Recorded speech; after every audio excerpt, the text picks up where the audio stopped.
السلام علیکم ورحمۃ اللہ وبرکاتہ۔ الحمد للہ ان الحمد للہ نحمده ونستعینه ونستغفره ونعوذ باللہ من شرور انفسنا ومن سیئات اعمالنا من يهده الله فلا مضل له ومن يضلل الله فلا هادي له واشهد ان لا اله الا الله واشهد ان محمدا عبده ورسوله۔ اما بعد فان خیر الحدیث کتاب اللہ وخیر الهدی هدی محمد صلی اللہ علیہ وعلى آلہ وسلم وشر الامور محدثاتها وكل محدثة بدعة وكل بدعة ضلالة وكل ضلالة في النار۔ رب اشرح لي صدري ويسر لي امري ويسر لي امري ويسر لي امري واحلل عقدة من لساني يفقهوا قولي۔ رب زدنی علما رب زدنی علما رب زدنی علما، آمین یا رب العالمین۔ ہر قسم کی تعریف، حمد اور ثنا اللہ رب العزت کے لیے لائق اور زیبا ہے، جو ساری کائنات کا ایک و تنہا خالق، مالک، مربی اور منتظم ہے، جو ساری دنیا کا بنانے والا، ہر مخلوق کی حفاظت کرنے والا اور ہر مخلوق کی ضرورتوں کا پورا کرنے والا تنہا صرف اور صرف خالق کائنات ہے۔ اسی کے لیے ہر قسم کی حمد اور اسی کے لیے ہر قسم کا شکر ہے۔ درود و سلام ہو انبیاء اکرام پر، جنہیں انس اور جن کی رشد و ہدایت کے لیے مبعوث فرمایا گیا، خصوصاً نبی مکرم رحمت للعالمین امام الانبیاء محمد صلی اللہ علیہ وسلم پر، آپ کے اہل بیت پر اور صحابہ اکرام پر۔ معزز سامعین اکرام، آج سورہ احزاب کی آیت نمبر 59 سے کلاس رہے گی۔ اللہ رب العزت سے دعا ہے کہ اللہ رب العزت ہمیں صحیح معنوں میں قرآن مقدس کا فہم حاصل کرنے، اس میں تدبر کرنے، غور و فکر کرنے اور اس پر عمل کے ساتھ لوگوں تک پہنچانے کی توفیق اور رفیق عطا فرمائے، آمین یا رب العالمین۔ اعوذ باللہ من الشیطان الرجیم۔ یا ایہا النبی قل لازواجک وبناتک ونساء المؤمنین یدنین علیہن من جلابیبہن۔ یا ایہا النبی، اے نبی صلی اللہ علیہ وسلم، اپنی بیویوں اور اپنی بیٹیوں اور مومن کی عورتوں سے کہہ دیجئے۔ اللہ رب العزت نبی کریم صلی اللہ علیہ وسلم کو حکم دے رہے ہیں کہ آپ اس پیغام کو لوگوں تک پہنچا دیں، اور اس پیغام کو پہنچانے کی شروعات اپنے گھر سے، اپنی بیویوں سے شروع کریں۔ یا ایھا النبی قل لازواجک، کہ اے نبی اپنی بیویوں سے کہہ دیجئے، پھر اس کے بعد اپنی بیٹیوں سے کہہ دیجئے، اور پھر اور مومنوں کی عورتوں سے کہہ دیجئے۔ یعنی قیامت تک آنے والی جتنی بھی مومن ہیں ان کی خواتین کو نبی کریم صلی اللہ علیہ وسلم کا یہ اعلان جو اللہ رب العزت کی طرف سے آیا ہے، کیا کہہ دیجئے؟ کہہ دیجئے کہ وہ اپنے اوپر اپنے چادروں کو لٹکا لیا کریں۔ علیہن من جلابیبہن، جلابیبہن یہ جلباب کی جمع ہے۔ جلباب اس بڑی چادر کو کہتے ہیں جو جسم کو ڈھانک لے، یعنی اوڑھنی کے اوپر، کپڑے کے اوپر جسم کو ڈھانک لے۔ کچھ لوگوں کا یہ کہنا ہے کہ چہرے کا حجاب نہیں ہے، چہرے کا پردہ نہیں ہے، اور جو چہرے کا پردہ کی بات کرتے ہیں یہ ظلم ہے علماؤں کی طرف سے، عالموں کی طرف سے، نعوذ باللہ استغفر اللہ۔ یہ اللہ رب العزت کا حکم ہے۔ یہ آیت اس بات کی دلیل ہے، اور اس کے پہلے بھی جو آیت گزر چکی ہے اسی سورہ احزاب کے اندر، جس میں اللہ رب العزت نے گھر کے احکامات بتائے کہ گھر کے اندر اگر کوئی خاتون ہے اور کوئی مرد وہاں پر آ رہا ہے تو بیچ میں ایک پردہ لگایا جائے گا۔ کیوں پردہ لگایا جائے گا؟ تاکہ وہ اس کے چہرے کو، اس کے حجاب، اس کو نہ دیکھ سکے، اور پردے کے پیچھے سے ہی لین دین کیا جائے گا۔ جو بھی چیز دینی لینی ہے اس طریقے سے یا بات کرنا ہے تو پردے سے کیا جائے گا۔ اور یہاں پہ اور واضح طور پہ اللہ رب العزت نے فرما دیا۔ اب اس آیت پہ غور کریں کہ اے نبی اپنی بیویوں سے اور اپنی بیٹیوں سے اور مومن عورتوں سے کہہ دیجئے کہ وہ اپنے اوپر چادر کو ڈال لیں۔ اپنے اوپر سے کیا مراد ہے؟ اپنے جسم کے اوپر، اور جسم، چہرہ جو ہے وہ جسم کا حصہ ہے، تو جسم کو ڈھانک لے تو چہرہ اس کے اندر آ گیا۔ ایک بات تو یہ ہوئی۔ دوسرا یہ کہ جلباب جو ہے یہ، اس کا مطلب یہ ہوتا ہے کہ اپنے اوپر ایسی چادر کو ڈال لیں جو سامنے سے لٹکی ہوئی ہو اور جو چہرے کو ڈھانک لیتی ہو، اور صحابہ کرام نے اس عمل کو کر کے دکھا دیا۔ آپ دیکھ لیں، پورے تاریخ کا مطالعہ کر لیں، صحابہ اکرام، تابعین، تبع تابعین، اور اس کے بعد ائمہ اکرام، سب کی خواتین نے جو پردہ کیا وہ کیسا کیا ہے؟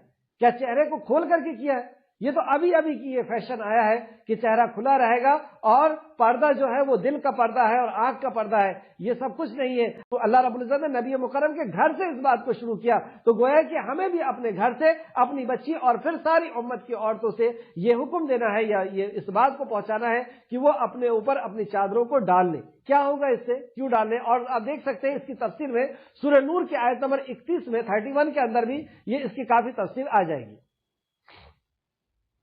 یہ بات اس کی زیادہ قریب ہے کہ وہ پہچان لی جائے، یعنی یہ ان کا ڈریس کوڈ ہے، یہ کہ کپڑے کے اوپر جو یہ چادر کو اوڑھتی ہیں، یہ چادر سے یہ پہچان لی جائیں گی کہ یہ معزز گھر کی خاتون ہے، یہ با غیرت خاتون ہے، بے غیرت خاتون نہیں ہے، یہ بد کردار خاتون نہیں ہے، یہ مشرک ماحول کی یا قرآن کے آنے کے پہلے کی خاتون نہیں ہے،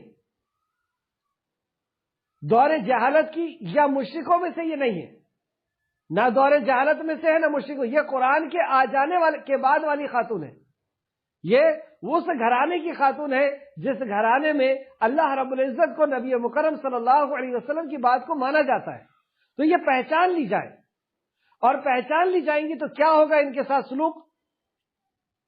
یہ پہچان لی جائے تو انہیں ایذا نہ پہنچایا جائے گا، تو یہ اس کی برکت ہوگی کہ جب آپ حجاب صحیح لہجے میں صحیح طریقے سے کریں گی تو کوئی آپ کو تکلیف نہیں پہنچائے گا، کوئی ایذا نہیں پہنچائے گا، کوئی اذیت نہیں دے گا۔ اذیت کیا چیز ہے؟ مردوں کی ہوس کی جو نظر ہے اس نظر سے یہ محفوظ رہیں گی۔ ان کا حجاب یہ بتائے گا کہ ان کا کردار کیا ہے، یہ وہ معزز اور وہ قیمتی گھرانے کی اور قیمتی خاتون ہے کہ جس کو روڈ چلتا ہوا اور جو ہے بے غیرت انسان اس کو نہار نہیں سکتا۔ یہ صرف اپنے شوہر کے لیے ہے، یہ ہر کسی کو اپنا جسم نہیں دکھا سکتی، یا ہر کسی کو جسم دکھانے والی عورت نہیں ہے۔ تو یہ اس لیے کہا گیا تاکہ یہ پہچان لی جائے تو انہیں ایذا نہ پہنچایا جائے، اور اللہ بہت بخشنے والا، نہایت رحم فرمانے والا ہے۔ پردے کے حکم کے ساتھ اللہ رب العزت نے فرمایا وَكَانَ اللَّهُ غَفُورًا رَحِيمًا، کہ اللہ رب العزت غفور ہے اور وہ رحیم ہے، بہت بخشنے والا اور نہایت رحم کرنے والا ہے۔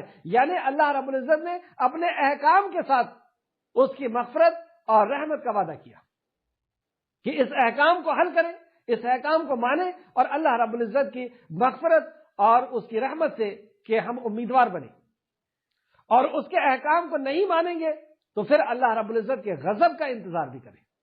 یہ فرض ہے اپنے آپ کو غیر محرم مرد سے ڈھانک کر کے رکھنا۔ چلیں آگے چلیں، آیت نمبر 60۔ اگر منافقین اور جن لوگوں کے دلوں میں مرض ہے اور مدینہ میں جھوٹی افواہیں ڈالنے والے، تین قسم کے مجرم کا اللہ رب العزت نے یہاں پہ ذکر کیا۔ پہلا، اگر منافقوں کے بارے میں، منافق وہ جو کہتے کچھ ہے اور ہوتے کچھ ہے، زبان سے ان کا دعویٰ ہوتا ہے کہ وہ مسلمان ہیں لیکن اصل میں وہ اسلام کو نقصان پہنچاتے ہیں اپنے عمل کے ذریعے سے، ان کے عمل کو دیکھ کر کے لوگ اسلام سے دور ہوتے۔ تو منافق اور جن لوگوں کے دلوں میں مرض ہے، اکرمہ نے کہا کہ اس سے مراد یہاں پر اس سے مراد جو ہے وہ زانی مرد ہے۔ ویسے بھی اگر دل کی بیماری ہم لیں تو دل کی بیماری جس کے اندر حسد ہوتا ہے، کینہ ہوتا ہے، بغض ہوتا ہے، جس کے اندر اللہ کی نافرمانی ہوتی ہے، جس کے اندر شرک ہوتا ہے، بدعت ہوتا ہے، کیونکہ دل کے اندر جو چیز ہوتی ہے وہی دل اعضاء کو حکم دیتا ہے اور اعضاء پھر اس عمل کو کرتے ہیں، یعنی ہاتھ پیر کو وہ حکم دیتا ہے، پھر زبان کو حکم دیتا ہے دل، اور پھر وہ کرتا ہے۔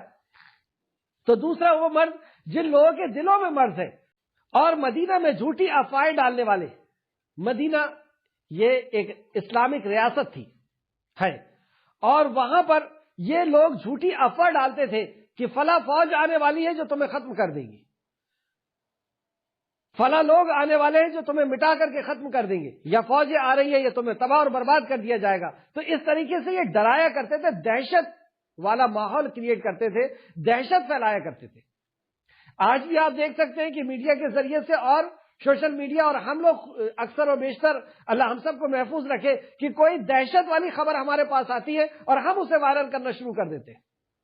ہندوستان کے اندر کسی کونے میں کسی ایک مسلمان کو مارا گیا، لوگوں نے اکٹھا ہو کر کے اسے مارا. کیوں مارا؟ ہم نے اس کی خبر نہیں لی کہ اس کی غلطی تھی یا نہیں گئی تھی، اور بس ہم نے اس کو وائرل کر دیا، اور پورے دنیا کا مسلمان موم لنچی کے نام سے ڈر گیا اور گھر سے نکلنا بند کر دیا.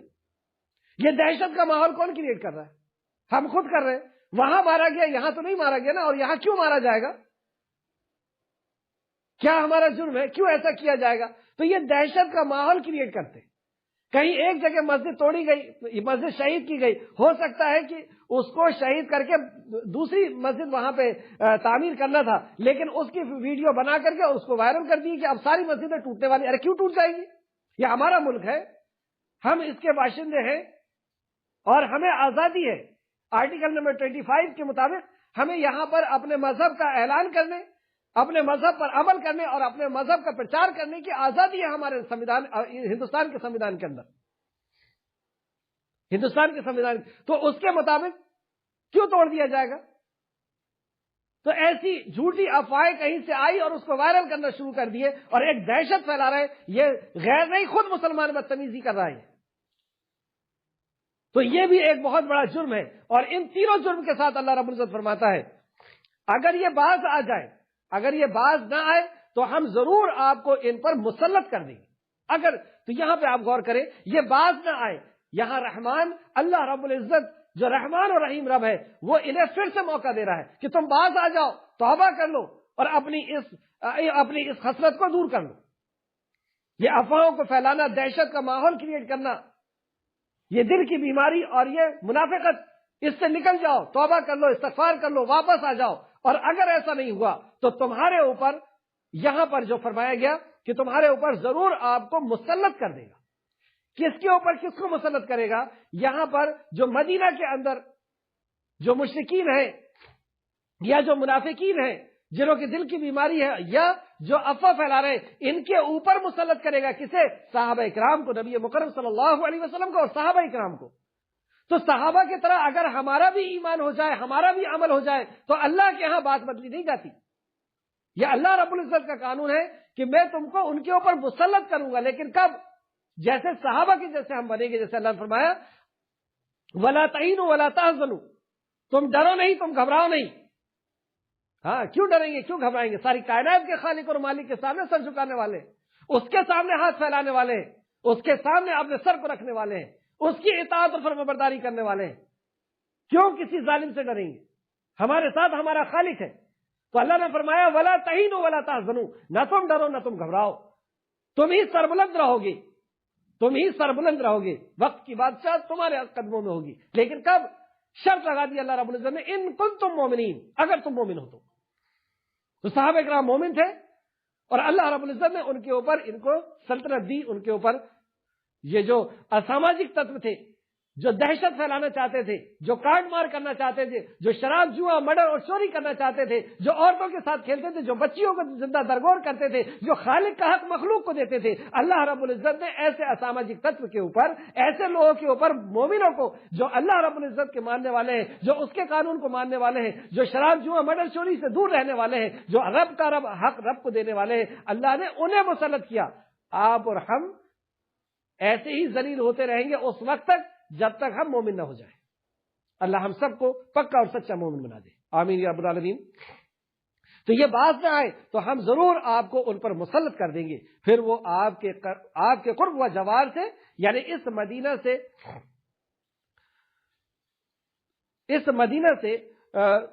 مدت رہ جائیں گے، مطلب تھوڑی ہی مدت وہ اس مدینہ میں رہ پائیں گے. یعنی ان کو اللہ کے نبی کی قربت سے دور کر دیا جائے گا، ان کو مدینہ سے دور کر دیا جائے گا. اور اس سے بڑی بدقسمتی اور کیا ہو سکتی ہے کہ نبی مکرم کی قربت سے دور کر دیا جائے. مومن نبی مکرم کی قربت کے لیے ہر قیمت دے کر کے نبی مکرم کی قربت کو قبول کرتے تھے. بھوکے پیاسے پڑے ہوئے ہیں، ابو ہریرہ رضی اللہ عنہ بھوک کے مارے گر جا رہے ہیں غش کھا کر کے، لوگ کہہ رہے ہیں کہ انہیں مرگی آ رہی ہے بھوک کی وجہ سے، لیکن نبی کی قربت، کہ آپ کی قربت میں علم ہے، آپ کی قربت میں رب کی معرفت ہے، آپ کی قربت میں نبی اللہ رب العزت کی رضا کے فارمولے ہیں، یعنی علم ہے، دین کا علم ہے، تو آپ کی قربت سے یہ لوگ دور کر دیے جائیں گے، یہ ایسے محروم لوگ ہیں۔ یہ 3 صفت اللہ رب العزت اس سے ہم سب کو محفوظ رکھے۔ آیت نمبر 61، وہ ملعون اور مردود ہے، یہ صفت جن کے اندر ہے، اللہ فرماتا ہے یہ ملعون اور مردود ہے، جہاں بھی وہ پائے جائیں گے پکڑ لیے جائیں گے اور بری طرح قتل کر دیے جائیں گے۔ یہ اللہ کا اصل میں قانون ہے کہ ظالم کو اللہ رب العزت پکڑتا ہے۔ ایک وقت اللہ رب العزت نے اسے ڈھیل کر دیا ہے کہ تو جتنا چاہے ماں باپ پر ظلم کر لے، عورتوں پر ظلم کر لے، انسانوں پر ظلم کر لے، غریبوں پر ظلم کر لے، تو جتنا چاہے آج تجھے پاور دیا گیا، جو ظلم کر سکتا ہے کر لے، لیکن ایک وقت آتا ہے کہ اللہ رب العزت اسے پکڑتا ہے اور ضرور پکڑتا ہے۔ آپ تاریخ کا مطالعہ کر کے دیکھ رہے ہیں، ہٹلر جیسی پاور اور جو ہے فرعون جیسا پاور اور ایسے بڑے بڑے صداد اور ہمارے جتنے بھی بڑے بڑے لوگ گزرے ہیں، اللہ رب العزت نے ان کی جب پکڑ کیا تو کیسی پکڑ کیا؟ تو اللہ نے فرمایا کہ یہ جہاں پر بھی پائے جائیں گے انہیں قتل کر دیا جائے گا۔ ان لوگوں میں بھی جو پہلے گزر چکے ہیں اللہ کا یہی طریقہ رہا ہے۔ دیکھ لیں آپ، پھر آیت نمبر 62 کے اندر یہ بات آ گئی، ان لوگوں میں بھی جو پہلے گزر چکے ہیں یہی اللہ کا طریقہ رہا ہے۔ اس کے پہلے بھی آپ ہسٹری اٹھا کر کے دیکھ لیں، اللہ کا یہی طریقہ رہا ہے کہ مجرموں سے اللہ رب العزت انتقام لیتا ہے اور مظلوموں کی مدد کرتا ہے۔ مظلوم جو ستائے جا رہے ہیں، جو مارے جا رہے ہیں، جو پیسے جا رہے ہیں، اللہ رب العزت ان کا بھی رب ہے، انہیں بھی وقت پر پانی اور ہوا اور کھانا دیتا ہے، انہیں اس نے پیدا کیا ہے، اس نے کان، آنکھ اور دل دیا ہے۔ تم کیا سمجھتے ہو کہ ان کے اوپر ظلم کر کے اور تم رہ جاؤ گے؟ اللہ رب العزت نے فرمایا یہ ہماری تاریخ ہے کہ اس طریقے سے اللہ رب العزت پکڑتا ہے۔ ان لوگوں میں بھی جو پہلے گزر چکے ہیں اللہ کا یہی طریقہ رہا ہے، اور آپ اللہ کے طریقے میں ہرگز تبدیلی نہیں پائیں گے۔ تو اللہ رب العزت کا جو قانون ہے، اللہ کا جو طریقہ ہے، اللہ رب العزت کی جو بات ہے وہ کبھی بدلی نہیں جاتی۔ تو جو اس کا فیصلہ ہے وہ ہو کر کے رہے گا۔ آیت نمبر 62 تھا، آیت نمبر 63 یہاں سے موضوع چینج ہو رہا ہے۔ لوگ آپ سے قیامت کے بارے میں پوچھتے ہیں، یعنی جب نبی کریم صلی اللہ علیہ وسلم مجرموں کو یہ کہتے کہ تمہارے جرم کی سزا تمہیں ملے گی، جیسے آج کوئی پولیس اگر کسی مجرم کو کہے چوری کرتے ہوئے کہ تمہارے اس جرم کی سزا ملے گی، چلو تھانے، اور مجرم یہ کہے تھانہ کب آئے گا، کب آئے گا کورٹ، تو یہ اس کی نادانی ہے۔ اسی طریقے سے مکہ مدینہ کے لوگ، کیونکہ یہ مدنی صورت ہے اور مکہ میں بھی یہی ہوا، جا بجا آپ دیکھ سکتے ہیں سورہ انبیاء آیت نمبر 1، سورہ نحل آیت نمبر 1، اسی طریقے کی حرکت ان لوگوں نے کی۔ تو اللہ نے بتایا کہ قیامت کتنے قریب ہے، تو یہ پوچھتے ہیں کہ قیامت کب آئے گی، جبکہ قیامت کو سن کر کے مومن لرز جاتا ہے۔ یہ اللہ رب العزت کا قہر ہے، اللہ رب العزت کا غضب ہے، اللہ کا غصہ ہے قیامت، کہ اللہ رب العزت زمین و آسمان اور سورج چاند اور ہر چیز کو لپیٹ دے گا، سب کو تہس نہس کر دے گا، یعنی دھنی ہوئی روئی کی طرح اللہ رب العزت اس دنیا کو اڑا دے گا۔ اس قدر غصے میں ہوگا کہ جس دنیا کو اللہ نے خود بنایا ہے اسے خود تباہ و برباد کر دے گا۔ تو اس قیامت کے بارے میں، اور اس کے بعد ہر کسی کو وہ سامنے لے کر کے آئے گا اور پھر حساب و کتاب شروع ہوگا۔ تو لوگ آپ سے قیامت کے بارے میں پوچھتے ہیں، کہہ دیجئے اس کا علم تو بس اللہ ہی کے پاس ہے۔ مطلب انہیں سمجھایا جا رہا ہے کہ تم اپنے جرم سے رک جاؤ، ورنہ قیامت کا دن ہے جس دن اللہ رب العزت سب کو ختم کرنے کے بعد پھر سے پیدا کرے گا، اور پیدا کرنے کے بعد اپنے حضور حاضر کرے گا، اور فَمَن يَعْمَلْ مِثْقَالَ ذَرَّةٍ شَرًّا يَرَهُ وَمَن يَعْمَلْ مِثْقَالَ ذَرَّةٍ خَيْرًا يَرَهُ۔ جس نے ذرہ برابر بھی نیکی کی ہوگی وہ اپنی نیکی کو دیکھے گا، جس نے ذرہ برابر بھی پاپ کیا ہوگا وہ اپنے پاپ کو دیکھے گا، گناہ کو دیکھے گا۔ تو جب ان سے یہ کہا جا رہا ہے کہ تمہارے اعمال کو لکھا جا رہا ہے، تم اس سے حساب لے گا، تو یہ پوچھتے ہیں کب آئے گی قیامت؟ اے نبی مکرم اس سے کہہ دیجئے کہ اس کا علم تو خالق کائنات کے پاس ہے، جس نے یہ دنیا بنایا ہے وہی جانتا ہے کہ دنیا کو کب مٹانا ہے۔ آپ کو کیا خبر شاید کہ وہ قیامت قریب ہی ہو، آپ کو کیا خبر کہ شاید وہ قیامت قریب ہی ہو۔ سورہ نحل کی آیت نمبر 1 میں بھی اللہ نے فرمایا اللہ کا حکم آ ہی پہنچا ہے، پس اس کے لیے جلدی مت کرو، بہت جلد آ چکا ہے۔ نبی مکرم نے فرمایا کہ میرے بعد اب کوئی نبی نہیں، میرے بعد اب قیامت ہے، قیامت کی نشانیوں میں سے ایک نشانی آپ نے بتایا کہ میرا مبعوث ہونا ہے، کہ اب میرے بعد کوئی نبی نہیں، قیامت آئے گی. سورج کے چاند کے 2 ٹکڑے ہو جانا یہ قیامت کی نشانی.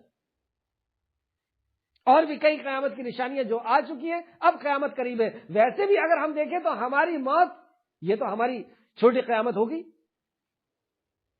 اور یہ کب ہے ہم کوئی نہیں جانتا کہ کل کا سورج کس کے اوپر نکلے گا.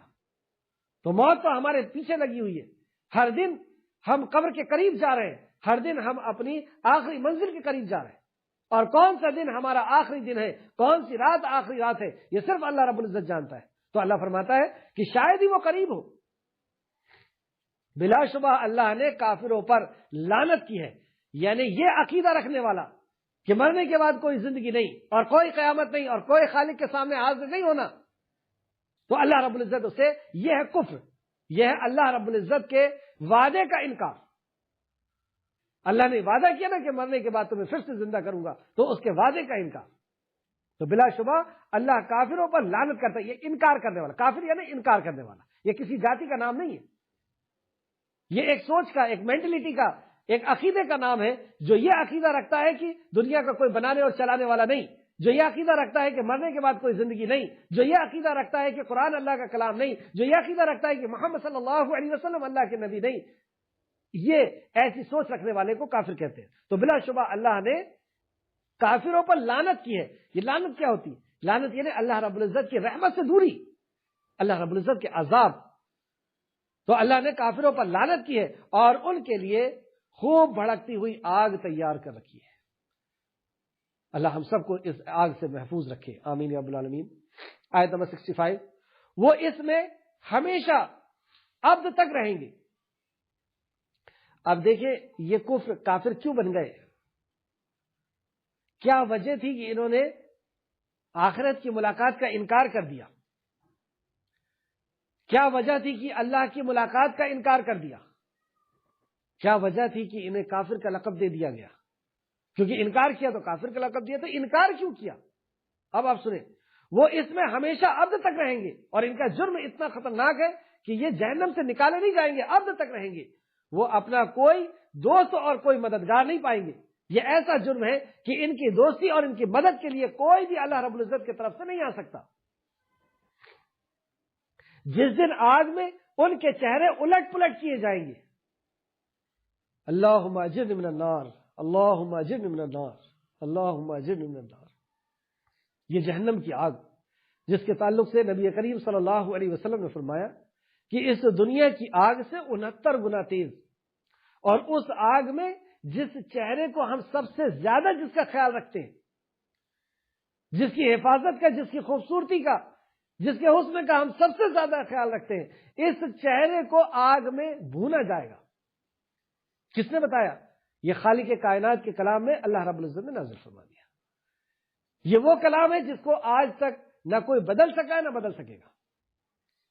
اس کی ہر بات جو باعث ہی ہونے والی ہے اور ہو رہی ہے، اس خالق نے فرما دیا جس دن آگ میں ان کے چہرے الٹ پلٹ کیے جائیں گے تو وہ کہیں گے، اب وہ اپنے جرم کا کس طرح اقرار کرتے ہیں. وہ کہیں گے اے کاش ہم نے اللہ کی اطاعت کی ہوتی اور رسول کی اطاعت کی ہوتی. یعنی اس دنیا میں جو بھی انہوں نے کام کیا اس میں اللہ اور اللہ کے نبی کی اطاعت نہیں کی. پیدائش کا موقع ہو یا نکاح کا موقع ہو یا کاروبار کا موقع ہو یا لین دین کا موقع ہو یا رشتہ داری کا موقع ہو یا معاشرے کے اندر رہنے کا موقع ہو، انہوں نے سب کچھ جیا، اللہ کی دی ہوئی زندگی جیا، اللہ کا دیا ہوا رزق کھایا، لیکن اطاعت اللہ اور اللہ کے نبی کی نہیں کی، خالق کائنات کی نہیں کی، اس کے نبی کی نہیں کی. تو پھر کس کی اطاعت کی؟ پھر کس کی اطاعت کی؟ اب یہ بتاتے ہیں کس کی اطاعت کی. آیت نمبر 68، اور وہ کہیں گے اے ہمارے رب، بے شک ہم نے اپنے سرداروں اور اپنے بڑوں کی اطاعت کی. اپنے سرداروں اور اپنے بڑوں کی اطاعت کی. انہوں نے جو کہہ دیا بس وہی حلال تھا، انہوں نے جو کہہ دیا بس وہی حرام تھا.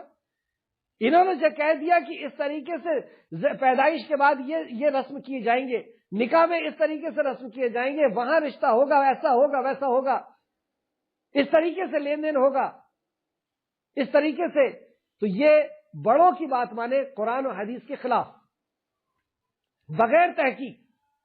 دنیا کی ہر چیز ہم نے تحقیق کر کے لی لیکن دین کو ہم نے تحقیق کر کے نہیں لیا تو کہیں گے، اور وہ کہیں گے اے ہمارے رب بے شک ہم نے اپنے سرداروں اور اپنے بڑوں کی اطاعت کی. دیکھیے گمراہی کے یہ کچھ 3-4 زیادہ تر وجہ ہوا کرتی ہے.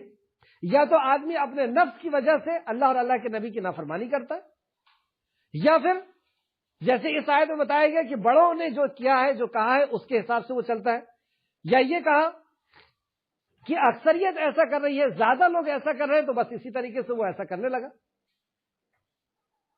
یا علماء یعنی دھرم گرو جو دھرم کے خلاف یا دین کے خلاف کہتے ہیں ان کی وہ بات ماننے لگا. تو یہ 4 سروت ہوتے ہیں، 4 طریقے ہوتے ہیں جہاں سے لوگ اب صحیح دین سے یعنی اللہ اور اللہ کے نبی کی اطاعت سے روگردانی کرتے ہیں. تو وہ کہیں گے اے ہمارے رب بے شک ہم نے اپنے سرداروں اور اپنے بڑوں کی اطاعت کی تو انہوں نے ہمیں گمراہ کر دیا.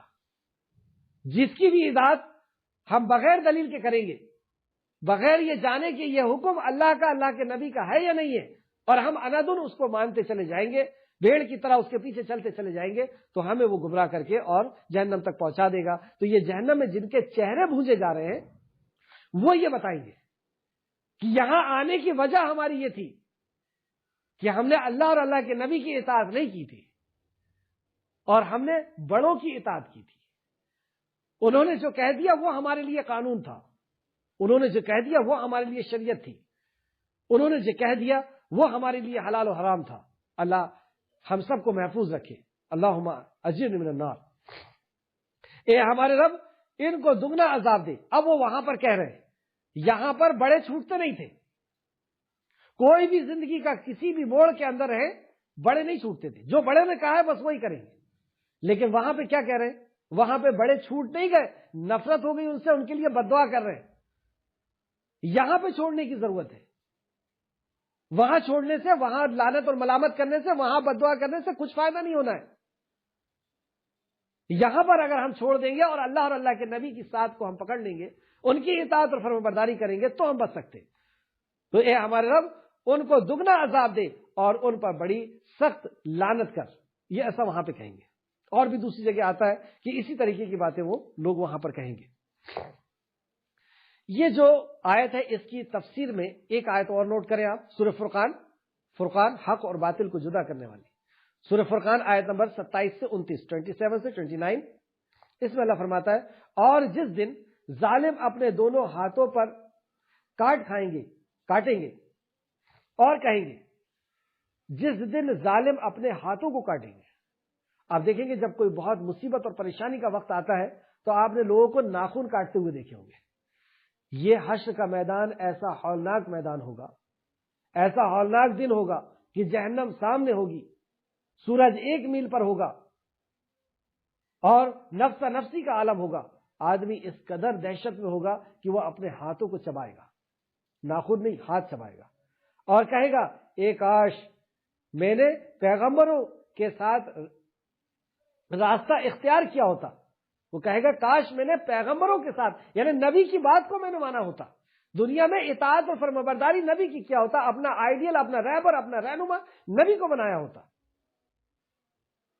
تو اس نے مطلب نبی کو نہیں بنایا تھا، اس نے یا تو اپنے نفس کو بنایا تھا یا اپنے بڑوں کو بنایا تھا یا اکثریت کو بنایا تھا یا علماؤں کو بنایا تھا جنہوں نے دین کے خلاف بات کی تھی. دیکھیے دین کی بات کرنے والے بھی ہوتے ہیں، دین کے خلاف بات کرنے والے بھی علماء ہوتے ہیں.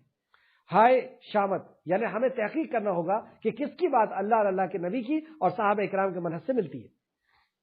آیت کو پھر سماعت فرمائے. اس دن ظالم اپنے دونوں ہاتھ پر کاٹے گا اور کہے گا کہ اے کاش میں نے پیغمبروں کے ساتھ راستہ اختیار کیا ہوتا، یعنی ان کی اطاعت اور فرمانبرداری کی ہوتی. ہائے شامت کاش میں نے فلاں شخص کو دوست نہ بنایا ہوتا، فلالن خلیلا کاش میں نے فلانے کو دوست نہ بنایا ہوتا.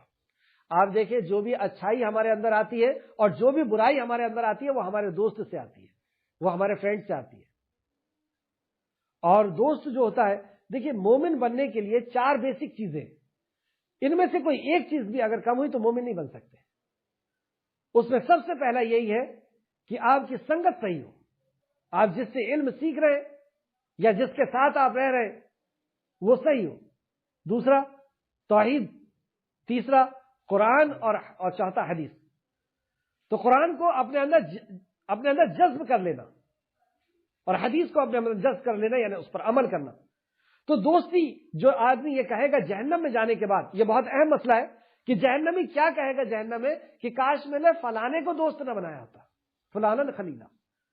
تو یہ دوستی، آپ کا دوست کون ہے؟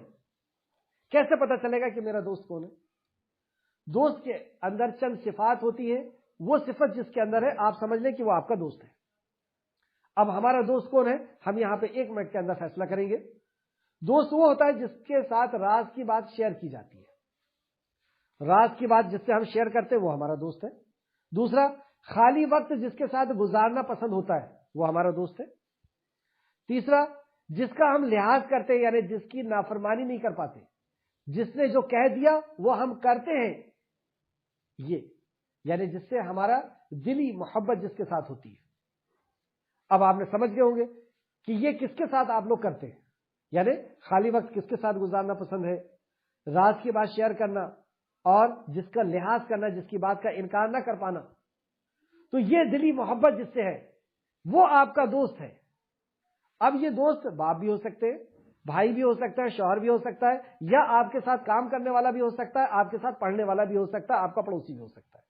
اور یہ دوست کے اندر اگر وہ صفت نہیں ہوئی جو صفت ہونا چاہیے، یعنی یہ مومن نہیں ہوا، تو آپ کو تباہ اور برباد ہونے سے اور جہنم تک جانے سے کوئی نہیں بچا سکتا۔ تو اس کی صفت اب یہاں پہ بتائی گئی کہ یہ کون سا دوست ہے جس نے اس کو جہنم تک پہنچا دیا، جو جہنم میں جا کر کے کہتا ہے فلانا خلیلا کہ میں نے کاش فلانے کو دوست نہ بنایا ہوتا۔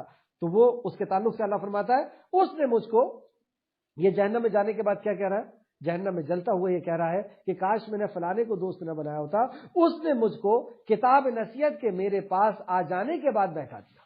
یہ وہ تھا کہ کتاب نصیحت آ چکی تھی میرے پاس، اللہ کا کلام، نبی کا فرمان آ چکا تھا، لیکن اس کے بعد اس نے مجھے بہکایا، یعنی نہ اس کا علم مجھے حاصل کرنے دیا اور نہ اس میں مجھے عمل کرنے دیا۔ تو اب آپ سوچ لیں کہ جو دوست ابھی 2 منٹ پہلے آپ نے سوچا تھا کہ فلاں میرا دوست ہے، اس کے اندر اگر یہ خصلت ہے، اس کے اندر یہ صفت ہے کہ وہ آپ کو اللہ کے دین کو سیکھنے سے، قرآن و حدیث کو سیکھنے سے روکتا ہے اور قرآن و حدیث پر عمل کرنے سے روکتا ہے، تو یہی وہ دوست ہے جو آپ کو ساری برائیاں آپ کے اندر ڈالے گا اور جہنم تک لے کر کے جائے گا۔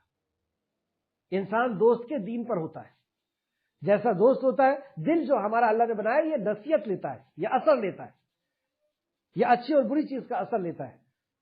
تو وہ نصیحت میرے پاس آ جانے کے بعد اس نے بہکا دیا، اور شیطان ان کو عین وقت پر وعدہ دیتا ہے۔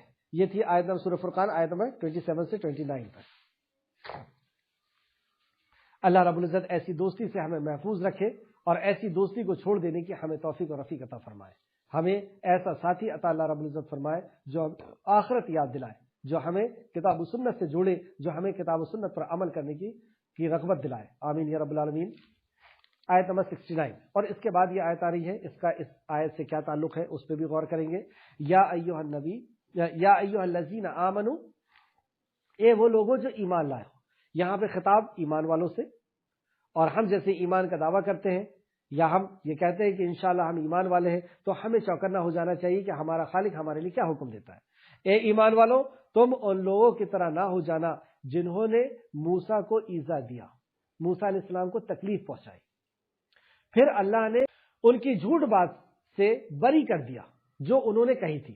مطلب موسیٰ علیہ السلام کو انہوں نے کچھ الزام لگایا جس سے ان کو تکلیف پہنچی، تو یہ تکلیف پہنچنے کی وجہ سے اللہ رب العزت نے اب ان کی دفاع کیا، یعنی موسیٰ علیہ السلام نے دفاع نہیں کیا، اللہ رب العزت نے دفاع کیا۔ کیا فرماتا رہا؟ پھر اللہ نے اس سے بری کر دیا، اس سے بری کر دیا، یعنی اللہ نے صافی، اللہ رب العزت نے ان کی پاکی، ان کی صفائی کو اللہ نے بیان کر دیا جو انہوں نے کہی تھی، اور اللہ کے نزدیک وہ بڑے ہی رتبے والے تھے، بڑے ہی مقام و مرتبے والے تھے۔ موسیٰ علیہ السلام جانتے ہیں کتنے مقام و مرتبے والے تھے۔ تو موسیٰ علیہ السلام کو کس نے ایذا پہنچایا، کس نے تکلیف پہنچائی؟ یہ ان کے شاگردوں نے، یہ ان کی امت نے، یہ بنی اسرائیل ہے۔ موسیٰ علیہ السلام ان کے دائی اور یہ مدعو۔ موسیٰ علیہ السلام نے ان کے اوپر بے انتہا اللہ رب العزت کے حکم سے ان کے اوپر احسان و سلوک کیا. فرعون ان کے اوپر سخت سے سخت ظلم کرتا اور اس فرعون کے ظلم اور ستم سے موسیٰ علیہ السلام نے انہیں نجات دلائی. من و سلوہ ان کے لیے اتروایا, پانی اور سایہ اللہ رب العزت نے ان کے لیے کروایا, بے شمار ان کے لیے نعمتیں اللہ رب العزت نے نازل فرمائی, لیکن اس کے باوجود بھی انہوں نے ایذا پہنچایا, یعنی تکلیف پہنچائی موسیٰ علیہ السلام کو.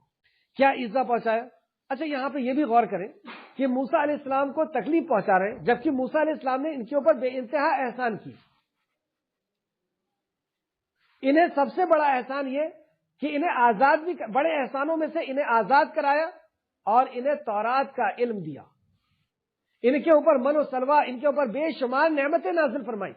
لیکن اس کے بعد بھی اگر آپ موسیٰ علیہ السلام کی تاریخ کا مطالعہ کریں, آپ کی سیرت کو مطالعہ کریں, تو یہ جگہ جگہ آپ کو ایذا دیتے تھے.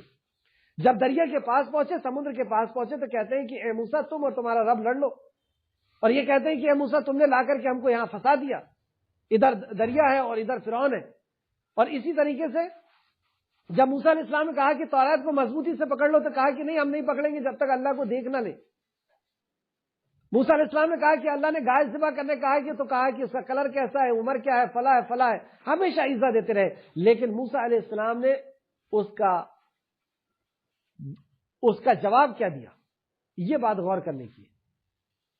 کیونکہ انبیاء نے تربیت کی, اس دور کے لوگوں کو دعوت دی, دین پہنچایا, اور لوگوں نے ان کو اذیت دی. تو اس اذیت پر, اس تکلیف پر انبیاء کا کیا رویہ رہا؟ جیسے نبی کریم صلی اللہ علیہ وسلم کے تعلق سے بھی میں آپ کو حدیث بتانے والا ہوں کہ انہیں بھی ایذا پہنچایا گیا, ان کا کیا جواب تھا؟ اور یہ کام جو اللہ کا پیغام لوگوں تک پہنچانا ہے, اب انبیاء کے بعد ہمیں کرنا ہے. اس کلام کو اور نبی کے فرمان کو ہمیں لوگوں تک پہنچانا ہے, اور ہمیں بھی لوگ ایذا دیں گے. تو جب وہ ایذا پہنچائیں, جب ہمیں تکلیف پہنچائیں, تو ہمیں کیا کرنا ہے؟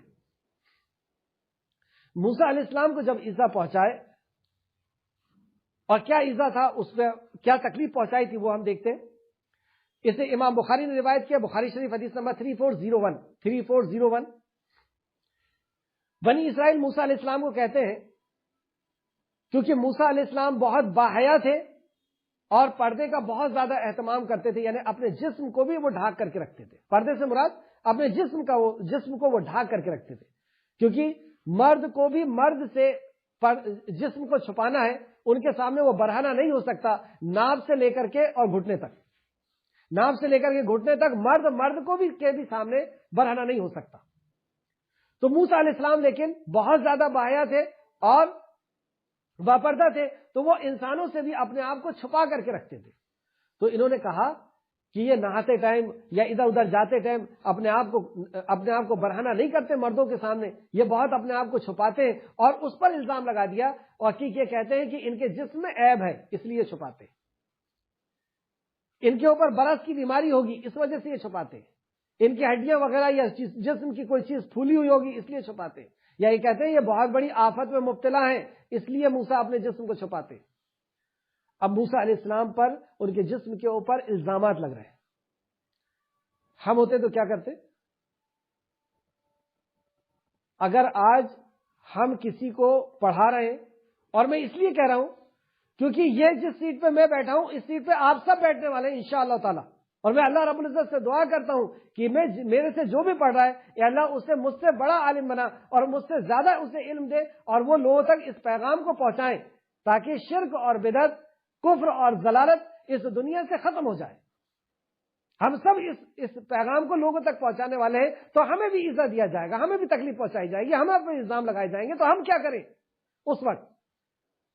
تو جب موسیٰ علیہ السلام کے اوپر یہ الزام لگا تو ہم ہوتے تو کیا کرتے؟ ہم اپنی صفائی دیتے, کپڑے اتار کے دکھا دیتے, دیکھو مرد ہو تم, دیکھ لو ہمارے اندر کوئی عیب نہیں ہے, اپنی صفائی پیش کرتے. یا ہم انہیں بتاتے کہ تم ہمیں بتاؤ گے, ہم تم کو علم دے رہے ہیں, تم ہمارے آنے سے پہلے کیا تھے, شرک بدعت کا کوئی تمہیں علم نہیں تھا, فلانی تھا. ہم ان کے اوپر جو ہے احسان جتاتے, اور احسان جتانے سے ساری نیکیاں ختم ہو جاتی. جس نے کسی کو احسان جتایا، نبی کریم صلی اللہ علیہ وسلم فرماتے ہیں اللہ رب العزت اس کے طرف نگاہیں رحمت سے نہیں دیکھے گا حشر کے میدان میں۔ احسان جتانا اتنا بڑا جرم ہے اللہ رب العزت کے نزدیک کہ جس نے احسان جتایا اللہ رب العزت اس کی طرف نہیں دیکھے گا نگاہ رحمت۔ یا پھر کیا کرتے، نکل جاؤ ہماری کلاس سے، ہم کو نہیں پڑھانا تمہیں۔ اگر ہمارے کسی شاگرد نے ایسا کر دیا کہ ہمارے اوپر الزام لگا دیا تو ہم فٹافٹ یہ چارجز لگا دیں گے، لیکن ہم روحانی عالم ہے، روح کو روحانی غذا ہم ان تک پہنچا رہے ہیں، ان کی روح کی تربیت کر رہے ہیں، تو ہمیں وہی انداز اپنانا ہوگا جو قرآن کا انداز ہے، جو انبیاء کا انداز ہے۔ تو موسیٰ علیہ السلام نے اس بات کو سنا اور خاموش رہے۔ آگے حدیث کے الفاظ سنیں، نبی کریم صلی اللہ علیہ وسلم نے فرمایا اس طرح اللہ تعالیٰ نے انہیں بے عیب ثابت کر دیا، اس طرح اللہ تبارک تعالیٰ نے چاہا کہ وہ موسیٰ علیہ السلام کو ان کی باتوں سے بے عیب کر دے۔ کس نے چاہا؟ اللہ رب العزت نے چاہا۔ اللہ اکبر! آپ غور کریں کہ جب مقصد اصل ہوتا ہے کہ مقصد کیا ہے، اپنا تعارف، اپنی صفائی، اپنا مقام پیش کرنا نہیں، خالق کائنات کا پیغام پہنچانا ہے، اس کے دین سے جوڑنا ہے، اس کی معرفت کرانا ہے، اس کے دین کو پہنچانا ہے۔ مجھے اپنی ذات کو نہیں پہنچانا، مجھے اپنے آپ کو بڑا ثابت نہیں کرنا، مجھے اپنی نہیں منوانا، یہ مجھے جو بھی کہیں تو کہتے رہیں، مقصد سے نظر نہیں ہٹی۔ ہم کیا کرتے، کتاب فوراً بند ہو جاتی، اپنی صفائی شروع ہو جاتی، میرے اوپر الزام لگاؤ، کلاسز بند، اب میری صفائی ہوگی پہلے پھر دوسری بات ہوگی۔ ہم اتنے جلدی شیطان جو ہے ہم کو اپنے راستے سے ہٹا دیتا ہے۔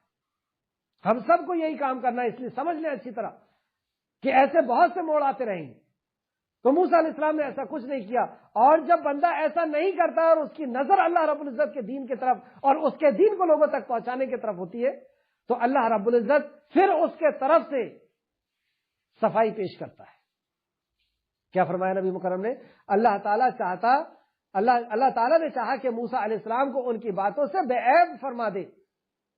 ایک وقت تھا، ایک دن تھا کہ نبی موسیٰ علیہ السلام غسل کرنے کے لیے کسی ندی کے کنارے میں پہنچے، اور غسل کرنے سے پہلے انہوں نے اپنے کپڑوں کو اتار کر کے ایک پتھر کے اوپر رکھ دیا اور غسل کرنے لگے، نہانے لگے۔ نہانے کے بعد جیسی وہاں سے نکلے تو وہ پتھر اللہ رب العزت کے حکم سے اپنی جگہ کو چھوڑ کر کے جانے لگا۔